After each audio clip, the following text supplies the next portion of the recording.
So hello guys, welcome back to my channel facty and techs. तो आज की इस वीडियो में मैं आपको बताने वाला हूँ कि कोरोना की वैक्सीन लगाने से होता क्या है।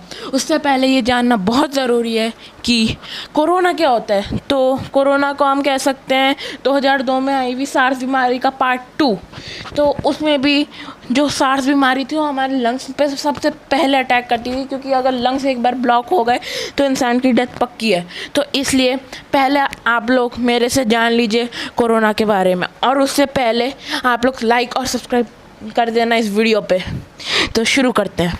तो सबसे पहले कोरोना वायरस एक ऐसी बीमारी है जो छूने से फैलती है। मतलब अगर आप को कोविड है या फिर आप किसी पे छींकते हैं तो उस पे भी फैल जाएगी वो बीमारी, या फिर आप किसी से हाथ मिलाते हैं तो आपके हाथ में जो कोविड की वो होगी पूरी की पूरी बीमारी वो दूसरे में भी फैल जाएगी। तो नॉर्मली कोविड एक छुआछूत की बीमारी है। तो इसलिए जब भी आप लोगों को कोविड या कोई भी बीमारी हो तो डॉक्टर की सलाह ज़रूर लेना।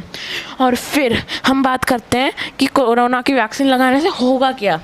तो सबसे पहले अगर हम कोरोना की वैक्सीन को लगाएंगे तो उससे हमारा जो इम्यून सिस्टम है अगर वो स्ट्रांग होगा तो जो कोरोना है वो सोचेगा कि इस पर अटैक कर सकते हैं। तो जो हमारा वो है इम्यून सिस्टम है वो सबसे पहले उस जो वैक्सीन से बना हुआ एंटीबॉडीज़ है उसके साथ मिक्स एंड मैच होके और भी ज़्यादा एंटीबॉडीज़ बनाते हैं। मैं आपको डिटेल में समझाता हूँ।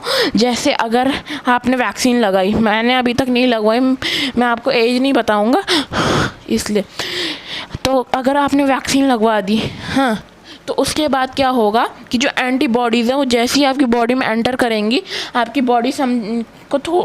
बॉडी समझेंगी कि ये बचा नहीं पाएंगे, तो वो थोड़ी वीक हो जाती है ताकि इम्यून सिस्टम थोड़ा सा रुक जाए। और जो केमिकल है जो बॉडी देखती है एंटीबॉडीज़ को देखकर जो पॉजिटिव केमिकल बनता है, तो उस पॉजिटिव केमिकल से जो भी हमारी बॉडी में जितनी भी एंटीबॉडीज़ हैं उन सब को एक तरीके से जो हमारे वाइट ब्लड सेल हैं मतलब WBC, तो वो चेक करती हैं कि कैसा है सब।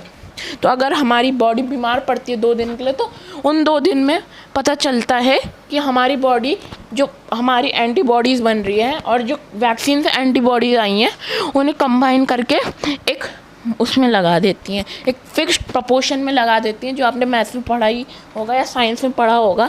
तो इसलिए मैं कह रहा हूँ कि जब भी आप वैक्सीन लगवाओ तो घर से बाहर ना निकलो, क्योंकि आप अगर बीमार पड़ोगे तो आपकी तबीयत बहुत ज़्यादा ख़राब हो जाएगी और कोरोना आपको अटैक करने का भी सोच सकता है। और हाल ही में अभी ब्लैक फंगस भी चल रहा है तो वो भी आपको अटैक कर सकता है। तो इसलिए जब भी आप वैक्सीन लगाते हो तो जो एंटीबॉडीज़ हैं वो नहीं बचा सकेंगी स्टार्टिंग में, लेकिन धीरे धीरे करके वो स्ट्रांग करती जाएंगी बॉडी को। और जब भी आप वैक्सीन लगाते हो वो आपको 70 to 60% प्रोटेक्शन फुली प्रोवाइड करती है, और जो 30% to 40% बचती है वो पूरी की पूरी आपकी antibodies produce in your body वो आपको प्रोटेक्ट करती है। इसलिए आप वैक्सीन लगाओ जितना अच्छे से लगा सकते हो। और 2 डोज इसलिए लगाते हैं क्योंकि अगर पहले डोज ने अच्छे से काम नहीं किया तो दूसरी डोज तो पक्का काम करेगी। अगर पहली डोज ने सिर्फ 30% रिज़ल्ट दिया तो दूसरी डोज 40% रिज़ल्ट दे सकती है। तो इसलिए हमें 2 डोज लगानी चाहिए। जैसे अगर आपने कोविशील्ड लगाई पहले तो दूसरी भी कोविशील्ड ही लगाना, वरना ऐसा भी हो सकता है कि वो वर्क ना करे और आप की बॉडी की जो एंटीबॉडीज़ हैं वो डिस्ट्रॉय हो जाए, बिल्कुल डिफेक्टेड हो जाए। इसलिए आपने अगर सेम वैक्सीन लगाई है तो वही लगाई दूसरी डोज में भी, क्योंकि उसी से होगा जो होना है। तो इसलिए फिर नेक्स्ट पॉइंट है मेरा कि मैं कह रहा हूँ आप लोगों से वैक्सीन ज़रूर लगवाएं, क्योंकि अगर आप वैक्सीन नहीं लगवाएंगे तो आपकी बीमारी और ज़्यादा लोगों को फैल सकती है। और इस बार अगर हमने रोका नहीं तो जितने लोगों को हमने बचाया उन्हें भी खो देंगे हम लोग।